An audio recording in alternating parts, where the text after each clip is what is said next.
BI 365, bonjour à tous et à toutes. Donc aujourd'hui une petite vidéo sur la publication de documents Excel réalisés avec Power Pivot sur un site Office 365 Power BI.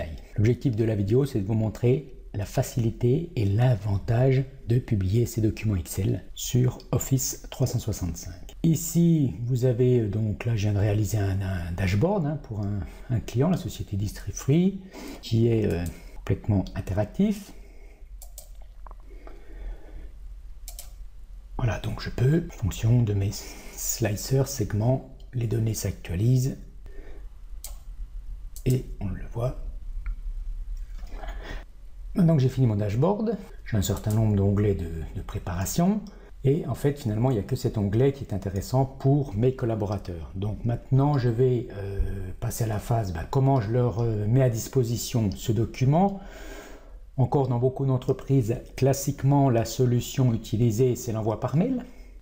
Et l'envoi par mail, c'est quand même pas mal de questions préoccupantes qu'on peut avoir. Par exemple, une première, c'est auront-ils une version d'Excel qui permettra d'ouvrir mon modèle de document? Auront-ils aussi déjà Excel? C'est pas évident, ils peuvent être chez eux sur un PC quelque part où il n'y a pas Excel.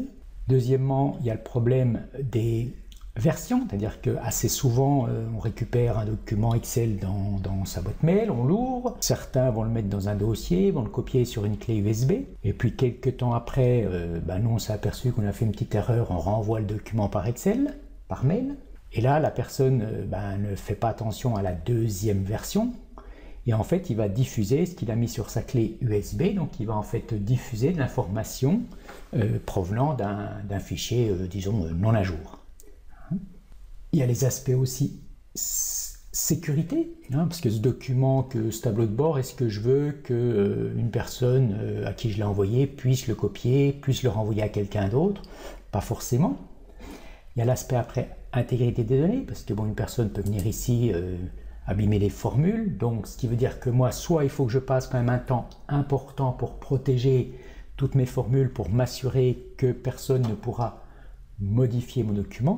Donc on voit que rien que la diffusion d'un document pose quand même pas mal de problématiques à solutionner, ou au moins à prendre en compte. Donc là, on va voir comment une façon de le solutionner, en plus de façon très élégante, c'est de publier ce document Excel sur un site donc SharePoint Office 365 Power BI pour le mettre à disposition. Et on en verra à la fois la facilité et les avantages. Je vais publier mon document sur ma bibliothèque SharePoint. Donc pour ça, je vais dans le menu Fichier. Option d'affichage du navigateur.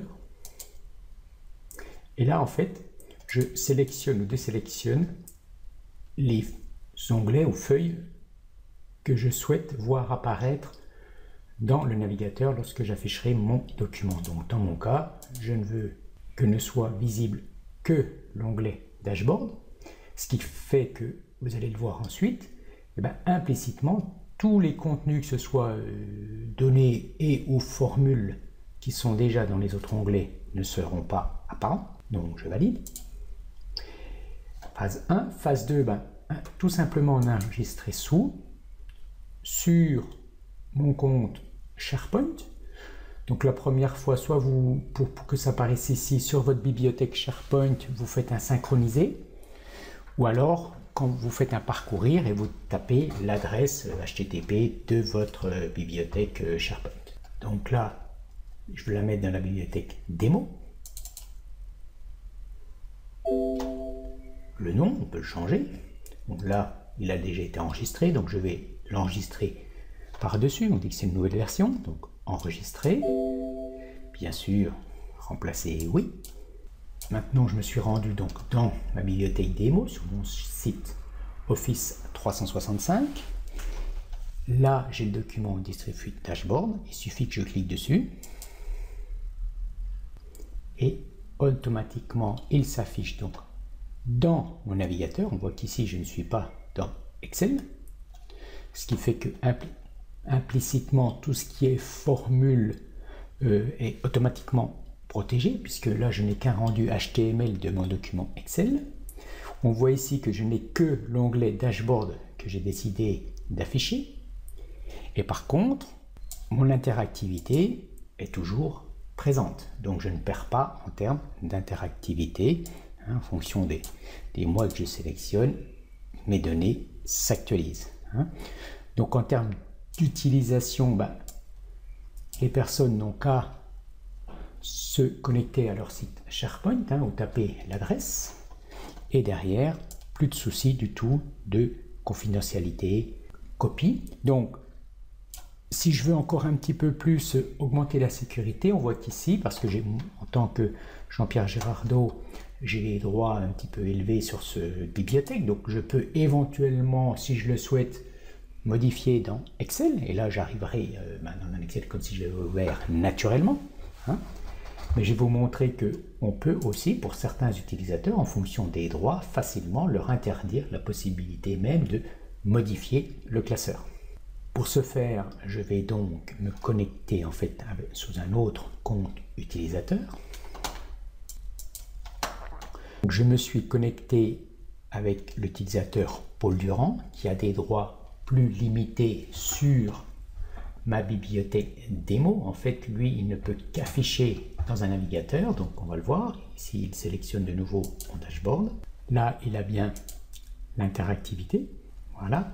Mais par contre, ici, il n'a plus modifié dans Excel, donc il ne peut plus aller éventuellement modifier mon document dans Excel. Donc on voit tous les avantages de la publication. Plus besoin d'avoir forcément Excel sur son poste utilisateur. Accès depuis quasiment n'importe quel navigateur, n'importe quelle plateforme, puisqu'on est sur du rendu HTML, HTML5 même. Voilà donc les avantages que procure la publication sur SharePoint, plus la sécurité et tous les avantages de SharePoint. C'est-à-dire que là, on est dans un site SharePoint Office 365, donc après on peut rajouter des mots-clés, on peut mettre en place des dashboards, on va bénéficier du moteur de recherche, on peut intégrer du suivi avec Yammer, donc vous bénéficiez en plus de tout l'aspect gestion de documents, réseaux sociaux qu'apporte un site SharePoint Office 365 autour de vos documents. Donc voilà pour cette petite démonstration qui vous montre la facilité de publication sur Office 365. Merci.